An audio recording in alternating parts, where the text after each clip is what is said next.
So you finish reading Steel Ball Run, then out of the blue it hits you. Wasn't Funny Valentine fat when we first saw him? Well, yeah, if you go back to the first appearance of Funny Valentine, he is a bit of a chunker. The point in the manga where we actually see him change from fat to absolutely ripped is in chapter 61, in that one scene with Lucy, when Lucy is disguised as Scarlet Valentine thanks to Hot Pants' stand. In this scene, Funny Valentine goes on his napkin monologue speech, and a few moments later it turns into a rape scene. Yeah. So, not gonna get into that, but at one point he walks over to his bodyguards and tell them that he doesn't want any interruptions for the next 30 minutes. Funny Valentine then closes the door, walks back into the room with Lucy, and in the very next panel, he's not fat.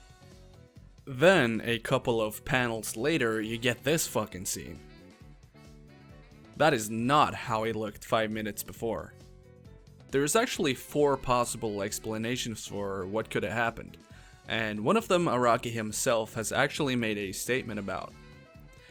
Number 1, and my personal theory, if you're familiar with how Funny Valentine's stand Dirty Deeds Done Dirt Cheap works, then you know that he can pass through an infinite number of universes, and he does this by getting caught between 2 objects. Now, my theory is that he did this and changed his own body with an alternate universe Funny Valentine, just like we see him do later in the fight against Johnny Joestar. So, how did he do it? Well, I have no idea. My best bet is that when he closed the door, he somehow closed it on his fingers or something, and he went in through that hole to change his own body. I'm not actually sure if he can just close something on his own fingers and go through like that loop, but who the hell knows? It just works. Let's move over to number 2. So, you know how the corpse parts gave people new powers and overall improvements? Well, the theory is that since Funny Valentine was in possession of the corpse's ribcage, he used it on himself just like he did earlier with the heart, thus improving his own looks and physique. This is also a theory that I can definitely believe in, but seeing as to how he literally just walks into a hallway, I don't know how likely it is, but who knows. Number 3. Like I said, Araki himself actually made a statement about this. In an interview that I will be linking in the description, he gets asked the following. Journalist: I really enjoy how the art throughout the JoJo series has constantly evolved. Araki: rather than trying to change, I tried to avoid illustrating old, already existing art. However, I do realize that there are characters like Hirose Koichi or Kobayashi Tamami whose heights have gradually shrunk, and that's not great. Interviewer: Like Funny Valentine from part 7 was the opposite as he steadily grew.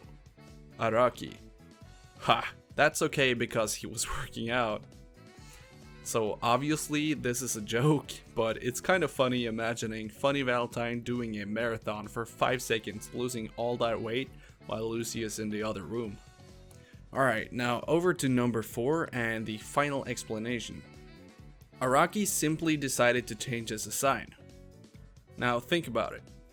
When you first saw Funny Valentine, did you really get like main antagonist vibes from him?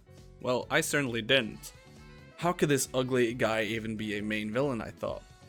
And I think Araki possibly thought the same thing and decided to change his design before it was too late.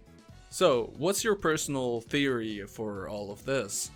Do you agree with any of the theories that I made? Or do you have something else you want to share? Well, leave a comment. So, I would like to thank everybody for always coming to my channel to give me support no matter what type of video I make. You guys always make my day when I see your comments, and I'm super thankful for every one of you. I also hit 100 subscribers today, so that's super exciting. Okay, I'll shut up now, so have a nice day everyone, and I'll see you in the next one. Dirty Deeds Done Dirt Cheap.